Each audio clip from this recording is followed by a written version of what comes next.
Don't worry, I'm not dying yet. I just have a sore throat, so my voice might sound a little bit funny. This trip is one of my all time favorites.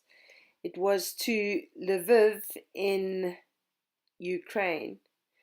Lviv is also known, well, was previously known as Lvov, it was known as Lemberg. Just depends on what part of history you were there. Well, I went to Lviv about probably a month after the Maidan protests in 2014.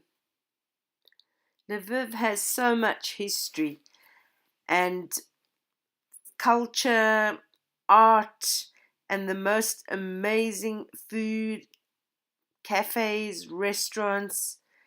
It is an awesome place to visit, and I don't think it's so well known, but it's definitely worth the trip.